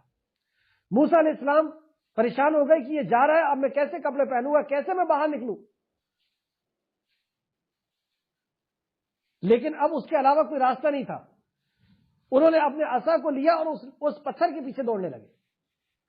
اللہ کے حکم سے وہ پتھر بنی اسرائیل کی بھیڑ میں جا کر کے رکا۔ جیسی بنی اسرائیل نے موسیٰ علیہ السلام کے جسم کو دیکھا تو وہ حیران رہ گئے اور کہا کہ اللہ نے اسے جو جسم دیا ہے وہ بہت ہی حسن اور بہت ہی حسن انداز سے اللہ رب العزت نے اسے بنایا ہے۔ ارے انبیاء کا جسم تھا۔ تو وہ کہتے ہیں کہ ارے اس کے پاس تو کوئی عیب نہیں تھا، یہ ہماری بات سنتا رہا، اس کے پاس تو کوئی عیب نہیں، اس کو بہت خوبصورت انداز میں اللہ رب العزت نے اس کے جسم کو بنایا۔ اس طرح اللہ تعالیٰ نے انہیں بے عیب ثابت کر دیا۔ پتھر ٹھہر گیا، موسیٰ علیہ السلام نے اپنے عصا سے پتھر کو مارنا شروع کر دیا۔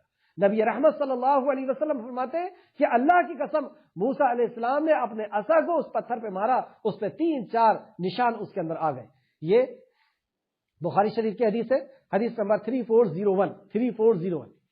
تو دیکھا آپ نے موسیٰ علیہ السلام کے بے شمار احسانات تھے بنی اسرائیل کے اوپر۔ موسیٰ علیہ السلام ان کی تربیت کر رہے تھے، انہیں تورات سکھا رہے۔ موسیٰ علیہ السلام ان کے لیے مسیح بن کر کے آئے، اور اس کے بعد انہوں نے تکلیف پہنچائی تو موسیٰ علیہ السلام نے صبر کیا اور اپنے مشن پہ رہے۔ اپنی نظر ان کی اس مشن پہ تھی کہ مجھے اس پیغام کو لوگوں تک پہنچاتے رہنا ہے۔ یہ میرے اوپر جو الزامات لگا رہے، مجھے اپنی صفائی پیش کرنے کے لیے نہیں بھیجا گیا، مجھے اپنا مقام و مرتبہ بنانے کے لیے نہیں بھیجا گیا، مجھے اپنی شخصیت منوانے کے لیے نہیں بھیجا گیا۔ مجھے تو اللہ کا پیغام پہنچانا، اللہ کی معرفت کرانا، اللہ سے جوڑنا، اپنی ذات سے نہیں جوڑنا۔ اور ہم لوگ اپنی ذات سے جوڑنے کے لیے لگے ہوئے ہیں۔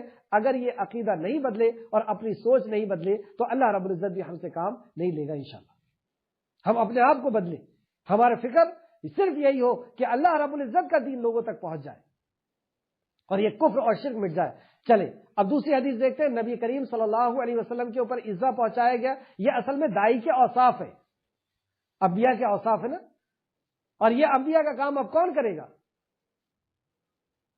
اللہ رب العزت نے یہ کام ہمیں سونپا ہے نبی مکرم نے فرمایا کہ تمہارا بلغوا عنی ولو آیت، تمہارے پاس ایک آیت بھی اسے دوسروں تک پہنچا دو. اللہ رب العزت نے فرمایا کنتم خیر امت اخرجت للناس تأمرون بالمعروف وتنہون، تم بہترین امت ہو جو لوگوں کے لیے نکالی گئی ہے، تمہارا کام ہے یہ. تو ہم جب یہ کام کریں گے اور عزا پہنچایا جائے گا تو ہم اپنی بنانے کے پیچھے، اپنی منوانے کے پیچھے اور اپنی شان کے پیچھے نہیں لگنا ہے. یہاں پہ دیکھیں نبی کریم صلی اللہ علیہ وسلم جیسی پاکیزہ ہستی، اور آپ جنہیں پڑھا رہے ہیں، آپ جن کو تربیت کر رہے ہیں، یا آپ جن کے بیچ میں ہیں، تربیت نہیں، جن کے بیچ میں آپ ہیں، ان کے ساتھ کیا معاملہ ہوا، یہ سے بھی بخاری اور مسلم نے روایت کی ہے. عبداللہ بن مسعود رضی اللہ عنہ سے روایت کیا ہے کہ رسول اللہ صلی اللہ علیہ وسلم نے ایک دن کچھ مال وغیرہ تقسیم کرنا شروع کیا. نبی صلی اللہ علیہ وسلم نے ایک دن کچھ مال وغیرہ تقسیم کرنا شروع کیا. ایک انصاری نے کہا کہ اس کی تقسیم میں اللہ کی رضا کو ملحوظ نہیں رکھا گیا ہے. اللہ اکبر. نبی مکرم جیسی امانت دار شخصیت کہ جس کو کفار مکہ بھی امین اور صادق کہتے تھے، جو اللہ رب العزت کے رسول اور امام الانبیاء، ایسی ہستی کو یہ کیا کہتا ہے کہ یہ جو دان کر رہے ہیں، یہ جو تقسیم کر رہے ہیں مال کو، یہ اللہ رب العزت کی رضا کے مطابق نہیں کر رہے. یعنی الزام لگا رہا ہے یہ کہ یہ امانت میں خیانت کر رہے ہیں یا یہ حق تلفی کر رہے ہیں. یہ نبی کے اوپر الزام. تو صحابی کہتے ہیں عبداللہ بن مسعود کہ میں نے کہا کہ اللہ کی قسم، اللہ کے دشمن، صحابی کیا کہتے ہیں، اے اللہ کے دشمن، میں ضرور رسول اللہ صلی اللہ علیہ وسلم کو تیری بارے میں یہ خبر دوں گا. صحابہ کا فہم دیکھیں، وہ کیا کہتے ہیں، اے اللہ کے دشمن. کیوں کہا اللہ کے دشمن؟ کیونکہ نبی کو جس نے الزام لگایا وہ اللہ کا دشمن ہے. کیونکہ نبی کے اوپر جو الزام لگایا، نبی اپنی مرضی سے نہیں کرتے، جو وہ تقسیم کر رہے ہیں اللہ کے حکم سے کر رہے ہیں. اور اللہ بھی تو تقسیم کرتا ہے تو کسی کو کم دیتا ہے، کسی کو زیادہ دیتا ہے. کسی کو کم دیتا ہے اس لیے دیتا ہے کہ وہ کم ہی کے لائق ہے، اور کسی کو زیادہ دیتا ہے تو اس سے وہ آزما رہا ہے یا وہ زیادہ کے لائق ہے. تو بہرحال یہاں پر صحابہ کا منہج یہ ہے کہ جس نے نبی کو کے اوپر الزام لگایا وہ اللہ کا دشمن ہے. تو میں نے کہا کہ اے اللہ کے دشمن، میں رسول اللہ صلی اللہ علیہ وسلم کو تیرے بارے میں ضرور بتاؤں گا. پس میں نے رسول اللہ صلی اللہ علیہ وسلم کی خدمت میں عرض کیا. تو یہ میں عرض کر دی تو یہ سن کر آپ کا چہرہ اقدس گلنار ہو گیا، مطلب آپ کا چہرہ اقدس سرخ ہو گیا. پھر آپ نے فرمایا اللہ تعالیٰ موسیٰ علیہ السلام پر اپنی رحمت نازل فرمائے، انہوں نے تو اس سے بھی زیادہ ایذا دیے جانے پر انہوں نے صبر کیا. اللہ اکبر. کیا رسول اللہ صلی اللہ علیہ وسلم کے صحابہ کی پیر کی دھول نہیں ہو سکتے ہم؟ آپ کے شاگردوں کی پیر کی دھول نہیں بن سکتے ہم؟ اور رسول اللہ صلی اللہ علیہ وسلم کو کہا جا رہا ہے کہ یہ امانت نہیں دے رہے ہیں یا یہ انصاف نہیں کر رہے ہیں، نا انصافی کے الزام آپ کے اوپر لگایا جا رہا ہے، اور جس سے آپ کا چہرہ، یعنی آپ کو اس کا اثر بھی ہوا، اس کی تکلیف کا اثر ہوا، اس ایذا کا اثر ہوا، لیکن اس کے بعد کیا کہتے ہیں، کیا صبر ہے کہ عیسیٰ علیہ موسیٰ کو تو اس سے زیادہ ستایا گیا، اس سے زیادہ ستایا گیا، اور اس پر صبر کر لیے. اور پھر وہی تعلیم کا سلسلہ جاری ہے، وہی لوگوں تک دین کو پہنچانا جاری ہے. اللہ ہم سب کو ایسی صفت عطا فرمائے، آمین یا رب العالمین. آیت نمبر 70. یا ایھا الذین آمنوا اتقوا اللہ وقولوا قولا سدیدا یصلح لکم اعمالکم ویغفر لکم ذنوبکم ومن یطع اللہ ورسولہ فقد فاز فوزا عظیما. یا ایھا الذین آمنوا، اے وہ لوگوں جو ایمان لائے، آمنوا اتقوا اللہ، اللہ کا تقوی اختیار کرو، اللہ کا ڈر اختیار کرو. وقولوا قولا سدیدا، اور جو بات کہو وہ سیدھی کہو، صاف ستھری بات کہو، ٹھیک بات کہو. یہ ایمان والوں سے اللہ رب العزت خطاب کر رہا ہے. بات تقوی اختیار کرو، اور بات تمہاری ایسی ہونا چاہیے جس کے اندر صداقت ہو، جس کے اندر دھوکہ نہ ہو، جس کے اندر جھوٹ نہ ہو، جس کے اندر فریب نہ ہو، جس کے اندر دغا نہ ہو.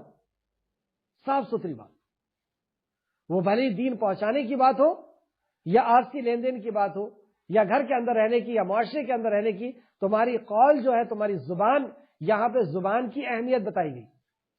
یہ زبان کتنی اہم چیز ہے. دو چیزیں سامعین، دو چیزیں ایسی ہیں کہ جس میں ہم نے اگر کمانڈ کر لیا تو جنت کی بشارت نبی کریم صلی اللہ علیہ وسلم نے دی، اور اس میں بھی اصل یہ زبان ہے.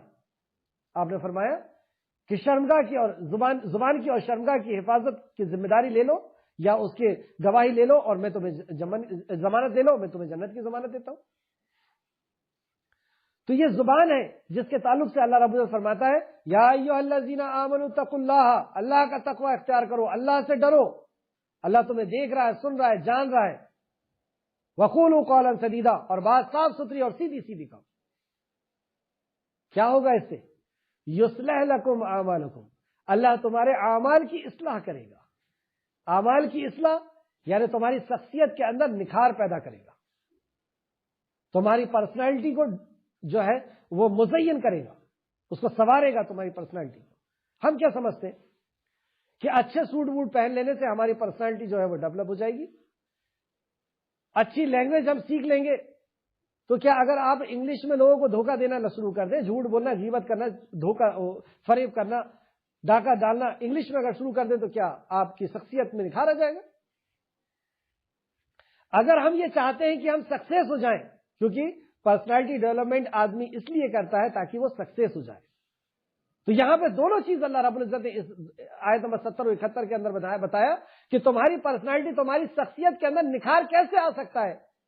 وہ صرف آ سکتا ہے کہ تم اللہ رب العزت کا تقوی اختیار کرو، اور بات تمہاری صاف ستھری ہونا چاہیے، سیدھی سیدھی ہونا چاہیے. کم بات کریں اور صاف ستھری بات کریں. وہ تمہارے اعمال کو درست کرے گا. اب تمہارے اندر سے جو اعمال ہے، جو بگاڑ ہے، وہ نکلتا چلا جائے گا، اور تمہارے اعمال کی اصلاح ہوتے جائے گی. تمہاری شخصیت کے اندر نکھار آنا شروع ہوتا چلا جائے گا. بس اس کے علاوہ اور کوئی راستہ نہیں ہے. آپ کو معزز اور مکرم اگر اس دنیا کے اندر، قبر کے اندر اور حشر کے اندر بننا ہے، لوگوں کے اندر اور فرشتوں کے اندر، اور پھر وہاں پہ جا کر کے نیکوکاروں کے اندر، صحابہ اور انبیاء کے اندر اگر تمہیں معزز اور مکرم بننا ہے، اس کے علاوہ کوئی اور راستہ نہیں. جتنے بھی راستے سب ضلالت اور گمراہی کے. یہ کیا اختیار کرنا ہوگا؟ یا ایھا الذین آمنوا اتقوا اللہ، اللہ کا ڈر اختیار کرو. وقولوا قولا سدیدا، اور بات کرو صاف ستھری. یصلح لکم اعمالکم، کون وعدہ کر رہا ہے؟ خالق کائنات پر وعدہ کر رہا ہے کہ میں تمہاری اصلاح کروں گا. یصلح لکم اعمال، تمہارے اعمال کی اصلاح کروں. ویغفر لکم ذنوبکم، اور میں تمہارے گناہوں کو بخشوں گا. ہمیں سے کون ایسا ہے جو گنہگار نہیں ہے؟ لیکن گناہوں کو بخشے گا کب اللہ رب العزت؟ جب ہم اپنی اصلاح کریں گے، جب ہم اپنے تقوی اور زبان کے اندر ہماری تاثیر پیدا کریں گے. وَيَغْفِرْ لَكُمْ ذُنُوبَكُمْ.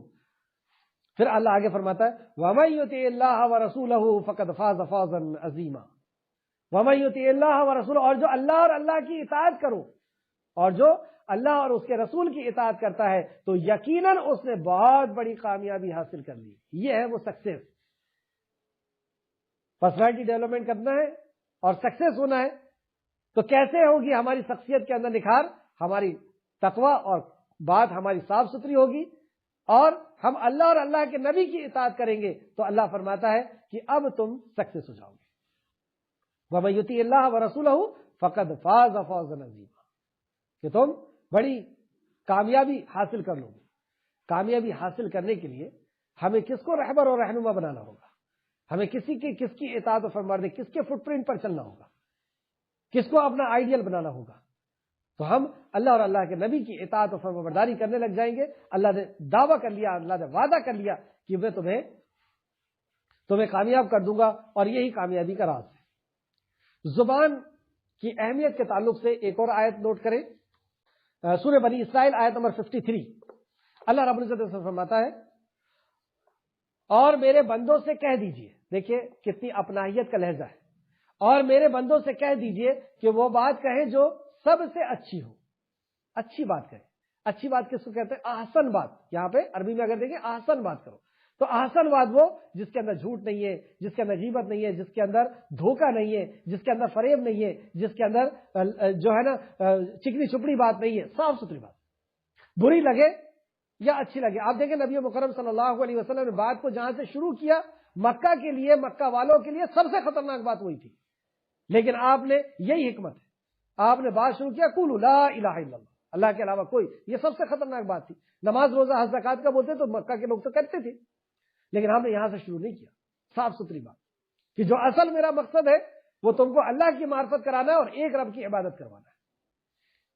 اسی کے بعد تم اس کی فرمانبرداری کر پاؤ گے. تو میرے بندوں سے کہہ دیجئے کہ وہ بات اچھی کریں، احسن بات کریں. بے شک شیطان ان کے درمیان جھگڑا ڈالتا ہے.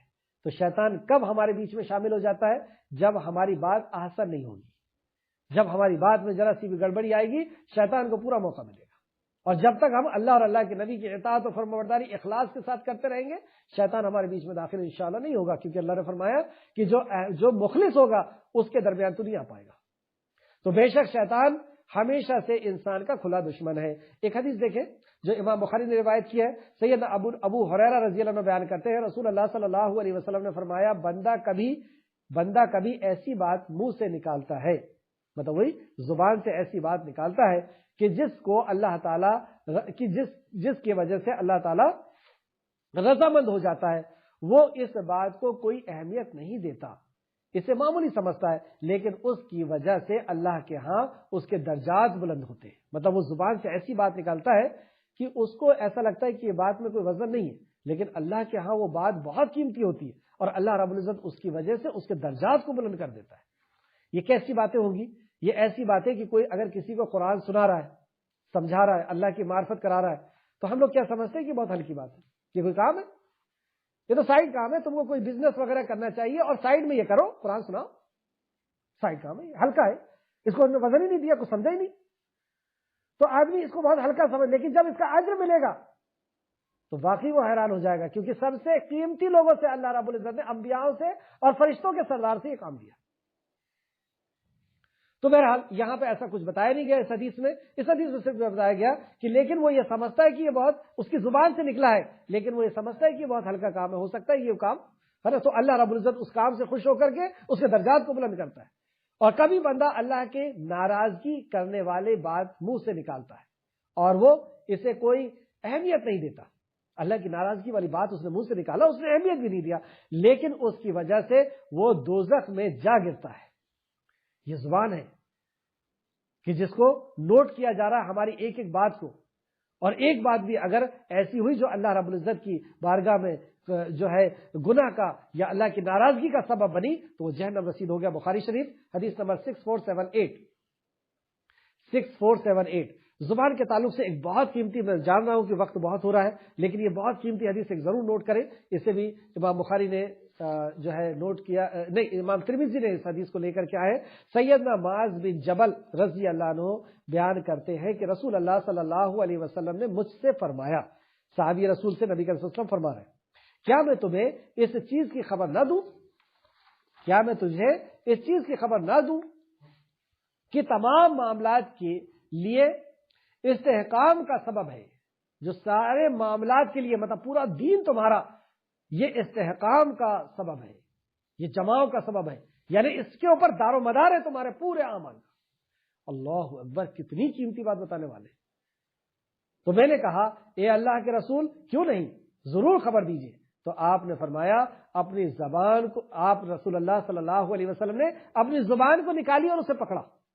آپ نے اپنی زبان کو پکڑا اور پھر فرمایا اس کو روک لے، اس کو روک لے. میں نے کہا اے اللہ کے نبی، کیا جو باتیں ہم کرتے ہیں اس کا بھی ہم سے مواخذہ ہوگا؟ جو باتیں ہم کرتے ہیں کیا اس کی بھی پکڑ ہوگی؟ اب آپ غور کریں، موبائل کے اوپر جو باتیں ہو رہی ہیں یا آپس میں بیٹھ کر کے جو باتیں ہو رہی ہیں، خواتین آپس میں بیٹھ کے جو باتیں کر رہی ہیں، کتنے گھنٹے نکل گئے، کیا کیا باتیں کی. تو وہی سوچ کر کے صحابی کیا کہتے ہیں، یا رسول اللہ جو ہم کہتے ہیں کیا اس کا بھی حساب ہونے والا ہے؟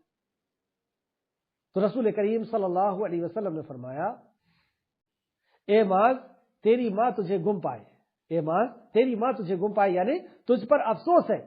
کیا لوگوں کو ان کے چہروں اور ان کے نسلوں کے بل دوزخ میں ڈالنے کی کوئی اور وجہ ہوگی زبان کے علاوہ؟ یعنی زبان کی کھیتی کے علاوہ بھی، زبان کے عمل کے علاوہ بھی کیا کوئی اور ایسی وجہ ہے جس کی وجہ سے لوگوں کو منہ کے بل گھسیٹتے ہوئے اور نتن ناک کے بل گھسیٹتے ہوئے جس کو جہنم میں ڈالا جائے گا؟ تو جہنم میں جانے کی وجہ رسول کریم صلی اللہ علیہ وسلم نے یہ زبان بتائی. یہ زبان ہی ہے جو ایسی ہماری چل رہی ہے کہ وہ کہاں جا رہی ہے، کس کو ایذا پہنچا رہی ہے، کس کو تکلیف پہنچا رہی ہے، کس کے مقام و مرتبے کو جو ہے گرا رہی ہے، کس کے اوپر لعن طعن کر رہی ہے، یہ کیا چل رہا ہے، یہ سب لکھا جا رہا ہے، اور اس کی وجہ سے منہ کے بل گھسیٹتا ہوا جہنم میں ڈالا جائے گا یہی۔ اور آپ دیکھیں جتنی بھی چیزیں ہوتی ہیں اصل میں اس کے پیچھے زبان راز ہوتی ہے۔ یہ ترمذی شریف کی حدیث تھی، حدیث نمبر 2616 آخر دو آیتیں، آیت نمبر 72، بلا شبہ ہم نے اپنی امانت آسمان زمین اور پہاڑوں کے سامنے پیش کی تو انہوں نے اسے اٹھانے سے انکار کر دیا۔ امانت کس کی امانت؟ اللہ نے امانت پیش کی آسمان کے سامنے۔ آسمان اللہ اکبر، اس کے بلندی کا ہم کوئی اندازہ نہیں لگا سکتے، اس کی موٹائی، اس کی لمبائی، اس کی چوڑائی، اس کے وزن کا ہم کوئی اندازہ نہیں لگا سکتے، لیکن وہ معذرت کر رہا ہے اللہ رب العزت کی بارگاہ میں۔ پہاڑ اتنا بھاری بھرکم، وہ معذرت، زمین وہ معذرت۔ امانت، اصل میں امانت کے ساتھ دو چیزیں کی جاتی ہے، ایک اس کی حفاظت کی جاتی ہے اور اسے لوٹایا جاتا ہے۔ امانت کا جہاں پر بھی لفظ آئے گا مطلب وہ کسی کی دی ہوئی چیز ہے، اس کی حفاظت کرنا ہے، اسے لوٹانا ہے۔ تو امانت سے یہاں پہ کیا مراد ہے؟ تفسیر ابن کثیر جلد نمبر 4 صفحہ نمبر 786، اوفی نے ابن عباس رضی اللہ عنہ کی روایت کو بیان کیا ہے کہ امانت سے مراد اطاعت ہے۔ امانت سے مراد اطاعت، یعنی اللہ اور اللہ کے نبی کی اطاعت، یعنی دین، یعنی علم پر عمل، علم حاصل کرنا اور اس پر عمل کرنا، یہ امانت ہے۔ ایک اور دوسری جگہ ہم کو ملتا ہے کہ ابو طلحہ نے ابن عباس رضی اللہ عنہ کی روایت کو بیان کیا ہے کہ امانت سے مراد فرائض ہے، وہی دین کے اندر کے جو فرائض ہے، یعنی حدود ہے، یعنی اوامر اور نواہی کا ہم لحاظ رکھیں، یعنی دین کی ذمہ داری، عقیدہ، قول اور عمل، اگر اس کو سمجھ کر کے کہیں تو دین امانت ہے۔ تو جو دین اللہ رب العزت نے دیا ہے، یہ دین دینے کے پہلے اور یہ دین کے حفاظت، یعنی اس امانت کا اگر ہم نے حق ادا کر دیا تو اللہ رب العزت نے اس کا انعام بھی بتایا کہ تمہیں جنت ملے گی، جہاں پہ ہمیشہ عزت ہوگی اور ہمیشہ عیش و آرام ہوگا، ہمیشہ ہمیش کی جنت ہوگی۔ تو اس جنت کو پانے کے لیے یہ بھولا بھالا تھا انسان، انہیں فوراً لے لیا، لیکن پہاڑ جانتا تھا کہ آج جہاں پر اس امانت کے حق ادا کرنے پر انعامات ہے تو حق ادا نہ کرنے پر عذاب بھی ہے۔ تو آسمان گھبرا گیا، اس نے معذرت کی، دنوں معذرت کی۔ تو اب آیت کو سماعت فرمائیں، بلا شبہ ہم نے اپنی امانت آسمان، زمین اور پہاڑ کے سامنے پیش کی تو انہوں نے اسے اٹھانے سے انکار کر دیا اور وہ اس سے ڈر گئے۔ اصل میں اس احکام سے وہ ڈر گئے کہ اگر ہم نے اس کا حق ادا نہ کیا تو اللہ کے غضب کے بھی شکار ہو جائیں گے، اور وہ امانت انسان نے اٹھا لیا۔ انسان نے دیکھا کہ ہاں اس کا اجر اتنا بڑا، اٹھا لیا۔ یقیناً وہ بڑا ظالم اور بہت جاہل ہے۔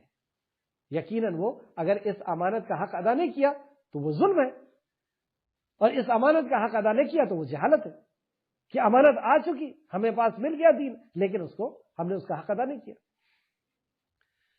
نبی کریم صلی اللہ علیہ وسلم نے بھی خطبہ جب آپ کا حجۃ الوداع تھا تو آپ نے بھی یہی فرمایا تھا کہ میری بات تمہارے پاس امانت ہے، اس وقت تک جب تک اسے لوگوں تک نہ پہنچا دو۔ تو یہ دین ہمارے پاس امانت ہے، اور اس کی امانت کیا ہوگی کہ ہم اس کی حفاظت کریں، اور اس کی حفاظت کیا ہے کہ اس کو سیکھیں اور اس پر عمل کریں، اس کو سیکھیں اور اس پر عمل کریں۔ اللہ رب العزت ہم سب کو توفیق عطا فرمائے۔ اور اگر اس امانت میں ہم نے خیانت کی تو انجام بھی اس کا برا ہوگا، اور کیا انجام ہوگا؟ آیت نمبر 73 میں اللہ فرماتا ہے، ہم نے یہ امانت اس لیے اٹھائی کہ اللہ منافق مردوں اور منافق عورتوں اور مشرک مردوں اور مشرک عورتوں کو عذاب دی، یعنی اس امانت کا حق ادا نہ کرنے والے کون لوگ ہیں؟ منافق ہیں، مرد اور عورتیں، اور مشرک مرد اور مشرک عورتیں، یعنی ایمان والے اس کا حق ادا کریں گے، جیسے اللہ آگے فرماتا ہے، اور اللہ مومن مردوں اور مومن عورتوں پر رحم فرمائے، یہ مومن مرد اور مومن عورتیں ہیں جو اس کی امانت کو اٹھائیں گے، یعنی ان کو اللہ رب العزت ان پہ رحم کرے گا، سے مراد یہ کہ اللہ ان کو توبہ ان کی قبول کرے گا، انہیں توبہ کی توفیق عطا فرمائے گا اور انہیں جنت عطا فرمائے گا۔ تو اللہ مومن مردوں اور مومن عورتوں پر رحم فرمائے، یعنی اس امانت کا جس نے حق ادا کیا وہ مومن ہے، اور اللہ رب العزت انہیں رحم فرمائے گا، یعنی ان کی توبہ کو قبول فرمائے گا، انہیں جنت عطا فرمائے گا، اور اللہ بہت بخشنے والا نہایت رحم فرمانے والا ہے۔ اب ان کی جو خطائیاں ہیں اسے بھی اللہ رب العزت معاف کرے گا۔ اللہ رب العزت وَكَانَ اللَّهُ غَفُورًا رَحِيمًا، تو اس اللہ کی رحیم کی صفت پر اللہ رب العزت نے اس سورت کا جو ہے اختتام کیا۔ اللہ رب العزت سے دعا ہے کہ اس سورت کو ہمیں اللہ رب العزت پڑھنے اور بار بار اس پہ غور و فکر کرنے، تدبر کرنے اور عمل کرنے کی توفیق عطا فرمائے۔ آج کی اس کلاس کا خلاصہ رکوع نمبر 5 اور 6 کا۔ مقصد زندگی آج کی کلاس میں کیا بتائیں گے؟ مقصد زندگی آج کی کلاس میں آیت نمبر 66 اور 61 میں بتائی گئی۔ 66 اور 61 میں اللہ تعالیٰ اور اس کے رسول کی اطاعت کرنا، یہ ہمارا مقصد زندگی ہے۔ ان الصلاۃ ونسخی ومحیای ومماتی للہ رب العالمین، ان الصلاۃ، میں نماز، میری قربانی، میرا جینا، میرا مرنا اللہ رب العزت کے لیے، اور اللہ رب العزت کی معیشت، اللہ رب العزت کی جو ہے فیصلہ کیا ہے کہ ہم اللہ اور اللہ کے نبی کی اطاعت اور فرمانبرداری کریں۔ اللہ رب العزت اس مقصد زندگی کو پورا کرنے کی ہمیں توفیق دے۔ دوسرا، اللہ ہمارا رب ہے۔ نمبر 1، اللہ تعالیٰ بخشنے والا اور رحم فرمانے والا، لیکن کس کو؟ جو احکام کی پابندی کرے گا۔ یہاں پردے کے احکام کے بعد اللہ رب العزت نے آیت نازل فرمائی ہے، آیت نمبر 59، اللہ تعالیٰ بخشنے والا اور رحم فرمانے والا ہے۔ اگر ہم چاہتے ہیں کہ اللہ کی بخشش ہمیں ملے، اللہ کی رحمت ہمیں ملے، تو اللہ کے احکامات پر ہمیں عمل کرنا ہوگا، اس کے دین پر ہمیں عمل کرنا ہوگا۔ آیت نمبر 60، دوسرا پوائنٹ، اللہ تعالیٰ کافروں اور منافقوں کے خلاف مسلمانوں کو اٹھا کھڑا کرے گا۔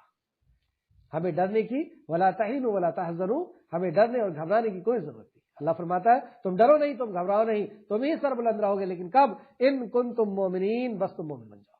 تو آیت نمبر 60 میں اللہ رب العزت نے یہ فیصلہ اپنا نازل فرمایا کہ اللہ تعالیٰ کافروں اور منافقوں کے خلاف مسلمانوں کو اٹھا کھڑا کرے گا۔ تیسرا، اللہ تعالیٰ کی سنت میں آپ ہرگز کوئی تبدیلی نہ پائیں گے۔ اللہ تعالیٰ کے ہاں بات بدلی نہیں جاتی، اللہ رب العزت کا جو فیصلہ ہے وہ بدلا نہیں جاتا۔ یہ پچھلے دور سے چلا آ رہا ہے آیت نمبر 62 کی روشنی میں۔ چوتھا، اللہ تعالیٰ کو قیامت کی گھڑی کا علم ہے، تو ہمیں ڈرتے رہنا چاہیے کہ کب ہماری قیامت آنے والی ہے یا کب اصل قیامت آنے والی ہے، اللہ ہی کو اس کا علم ہے، اور آیت نمبر 63 کی روشنی میں یہ پتہ چلا۔ پانچواں، اللہ تعالیٰ نے انکار کرنے والوں پر لعنت کی ہے۔ اللہ تعالیٰ نے انکار یعنی قیامت کا جنہوں نے انکار کیا ان کے اوپر لعنت کیا، دنیا اور آخرت کی عذاب کی ان کو وہی سنائی ہے، آیت نمبر 64 کی روشنی میں پتہ چلا۔ چھٹواں، اللہ تعالیٰ تقوی اور سیدھی بات کی وجہ سے اعمال کی اصلاح کرتا ہے۔ اگر ہم یہ چاہتے ہیں کہ ہماری شخصیت کے اندر نکھار آئے تو ہمیں بات سیدھی کرنا، تقوی کے ساتھ ہماری بات کے اندر صاف ستھری چیزیں ہونا چاہیے، ہے نا، جھوٹ اور غیبت اور دھوکہ اور فریب اور ادھر ادھر کی بات سے صاف ستھری بات اگر رہے گی تو ہماری شخصیت کے اندر نکھار آئے گا اور اللہ رب العزت ہمیں کامیاب کرے گا۔ آیت نمبر 70 اور 71 کی روشنی میں۔ ساتواں، اللہ تعالیٰ ہی قصوروں کو معاف فرماتا ہے، گناہوں کو معاف کرنے والی ذات صرف اللہ رب العزت کی۔ آیت نمبر 71۔ آٹھواں، اللہ اور اس کے رسول کی اطاعت کرنے والے ہی کامیاب ہوتے ہیں، آیت نمبر 71 کی روشنی میں۔ نوواں، اللہ تعالیٰ منافق مردوں اور عورتوں کو عذاب دیتا ہے۔ اگر ہم عذاب سے بچنا چاہتے ہیں تو منافقت سے اور شرک سے ہم اپنے آپ کو بچا لیں، آیت نمبر 73 کی روشنی میں۔ 10واں، اللہ تعالیٰ مشرک مردوں اور عورتوں کو عذاب دیتا ہے، آیت نمبر 73۔ اللہ تعالیٰ مومن مردوں اور عورتوں کو توبہ قبول فرماتا ہے، یعنی ان کو توبہ کی توفیق بھی دیتا ہے، ان کی توبہ کو قبول فرماتا ہے۔ کس کو؟ مومن مردوں اور مومن عورتوں کو اللہ ہم سب کو مومن بنا دے، آیت نمبر 73 کی روشنی میں۔ 12واں، اللہ تعالیٰ بخشنے والا رحم فرمانے والا ہے، آیت نمبر 73 کی روشنی میں۔ رسول اللہ صلی اللہ علیہ وسلم ہمارے رہنما ہے۔ نمبر 1، رسول اللہ صلی اللہ علیہ وسلم نے اللہ تعالیٰ اور اس کے رسول کی اطاعت کرنی سکھائی، آیت نمبر 66 کی تفسیر کی روشنی میں۔ دوسرا، رسول اللہ صلی اللہ علیہ وسلم نے افواہیں پھیلانے کے نقصانات کو واضح کیا، آیت نمبر 60 کی روشنی میں۔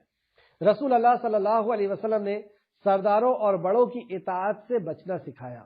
آیت نمبر 67 کی روشنی میں سرداروں اور بڑوں کی اطاعت اور جھوٹی خبروں کو پھیلانا، دہشت کا معاملہ کریٹ کرنا، ان سے اللہ محفوظ رکھے. چوتھا، رسول اللہ صلی اللہ علیہ وسلم نے حجاب کے احکامات سکھائے، حجاب کے احکامات سکھائے کہ حجاب کیسے کیا جائے گا، پردہ کیسے کیا جائے گا وغیرہ. پانچواں، رسول اللہ صلی اللہ علیہ وسلم نے اللہ تعالیٰ سے ڈر کر رہنا سکھایا، تقویٰ کیسے اختیار کریں گے. چھٹواں، رسول اللہ صلی اللہ علیہ وسلم نے سیدھی بات کرنی سکھائی کہ کیسے بات سیدھی سیدھی کی جاتی ہے. یہ دونوں آیت نمبر 70 کی روشنی میں تھا. ساتواں، رسول اللہ صلی اللہ علیہ وسلم نے توبہ کرنی سکھائی، آیت نمبر 73 کی روشنی میں. کامیاب لوگوں کے رویے، نمبر 1 حجاب کرنا.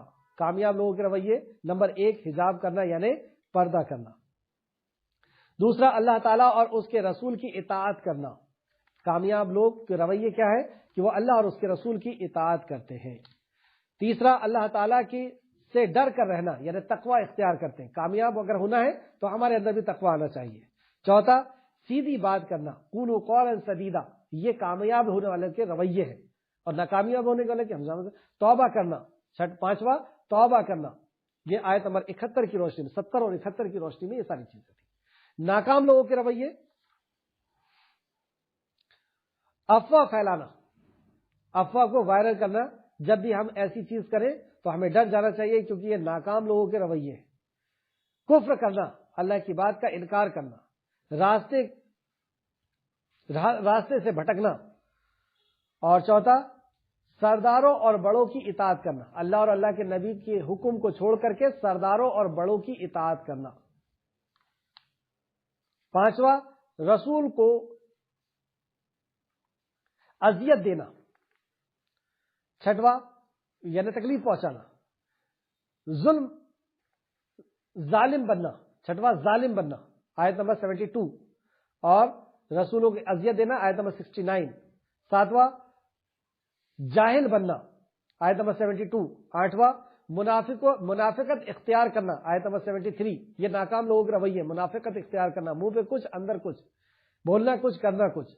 شرک کرنا، نوواں شرک کرنا، یہ ناکام لوگوں کے رویے، 73 نمبر آیت. اب سب سے اہم، آؤ کچھ کر لیں، یعنی آج کی کلاس میں ہمیں کیا عزم کرنا ہے.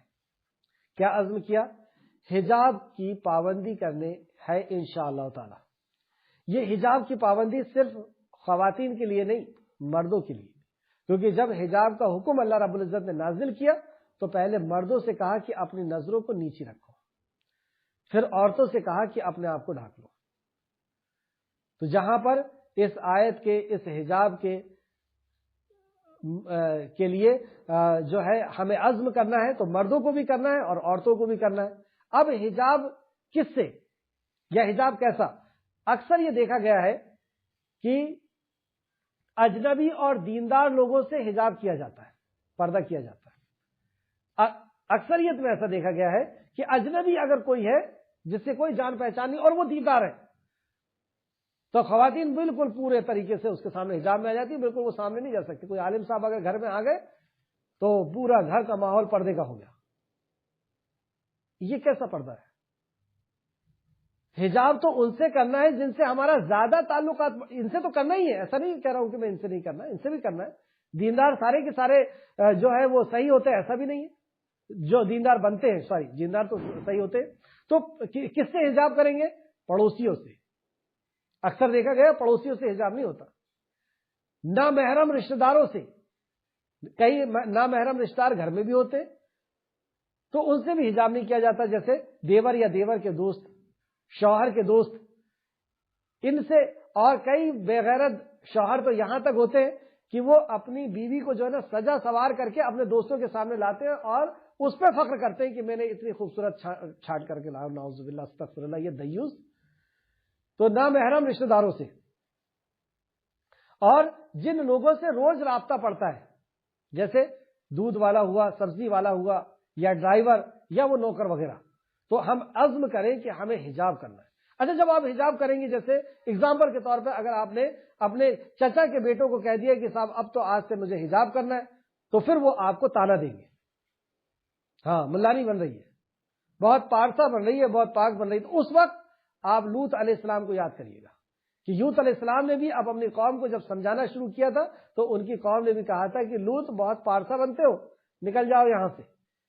تو یہ نیک لوگوں کو یا اللہ رب العزت کے فرما برداروں کو اس طریقے کی لعنتیں اور ملامتیں کی گئی ہیں، لیکن اللہ رب العزت یہی ہماری آزمائش ہے اور اسی سے ہم سے راضی ہوگا۔ تو ان کی لعنت اور ملامت پہ ہم دھیان نہ رکھ کر کے ہمیں سخت پردہ کرنا ہے، کیونکہ اس سے ہمارا رب راضی ہوگا اور ہم ان کی گندی نظروں سے بچ پائیں گے۔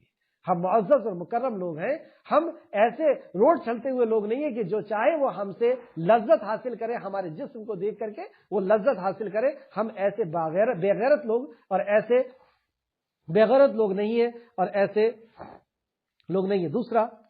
دوسری اور ایک کیا عزم کرنا ہے؟ ایمان کے راستہ اختیار کرنا ہے اور امانت کو اٹھانے کا حق ادا کرنا ہے انشاءاللہ تعالی۔ امانت جو ہمیں یہ دی گئی ہے اس کو اٹھانے کا ہمیں حق ادا کرنا ہے، کیونکہ اس کے بعد انعام ہے، اور حق ادا نہیں کیے تو پھر ویسے ہی عذاب ہے۔ منزل ہے کہاں ہماری؟ مطلب اس کلاس کے دوران میں ہمارے ذہن میں کیا باتیں آئیں، بس 6 پوائنٹ آپ سن لیں۔ کیا میں نے اللہ تعالیٰ اور اس کے رسول کی اطاعت کرنے کا ارادہ کیا؟ کلاس جب چل رہی تھی اور یہ آیتیں آ رہی تھی، میرے رب کا کلام تھا، تو کیا میں نے اطاعت کا ارادہ کر لیا ہے؟ اگر کیا ہے تو الحمدللہ۔ کیا میں نے سرداروں اور بڑوں کی اطاعت سے بچنے کا ارادہ کر لیا ہے؟ بڑوں اور سرداروں کی اطاعت نہیں ہوگی اگر اللہ اور اللہ کے نبی کے خلاف ہے۔ کیا میں نے یہ ارادہ کیا؟ اگر کیا ہے تو الحمدللہ۔ کیا میں نے حجاب کرنے کا حق ادا کرنے کا ارادہ کر لیا ہے؟ سبحان اللہ، مرد بھی اور خواتین بھی۔ اللہ مجھے بھی توفیق عطا فرمائے، ہم سب کو توفیق عطا فرمائے، آمین یا رب العالمین۔ 5واں، کیا میں نے سیدھی بات کرنے کا ارادہ کر لیا ہے کہ آج سے بس بات ہوگی سیدھی، صاف ستھری، کم بات ہوگی، قولوا قولا سدیدا، صاف ستھری بات ہوگی، کیونکہ اسی سے ہماری شخصیت میں نکھار آئے گا۔ اگر ہم پرسنالٹی ڈیولپمنٹ کرنا چاہتے ہیں تو اس کے علاوہ کوئی راستہ نہیں۔ تقوی اختیار کریں اور بات صاف ستھری کریں، اللہ ہماری اصلاح کرنا کون اصلاح کرے گا؟ کون تربیت کرے گا؟ سبحان اللہ، خالق کائنات کرے گا۔ 6واں، کیا میں نے اللہ تعالیٰ سے ڈر کر رہنے کا ارادہ کر لیا، یعنی تقوی کے ساتھ رہنے کا ارادہ کر لیا ہے؟ تو اللہ رب العزت سے دعا ہے کہ اے اللہ جو کچھ بھی ہم نے پڑھا ہے سمجھا ہے، اے اللہ رب العزت تو ہم سب کو اس پر ایمان لانے اور عمل کے ساتھ لوگوں تک پہنچانے کی توفیق اور رفیق عطا فرما۔ جب تک ہمیں زندہ رکھ، ایمان کے ساتھ، اخلاص کے ساتھ ہمیں زندہ رکھ، جب ہمارا خاتمہ فرما تو ایمان کے ساتھ ہمارا خاتمہ فرما، آمین یا رب العالمین۔ السلام علیکم ورحمۃ اللہ وبرکاتہ۔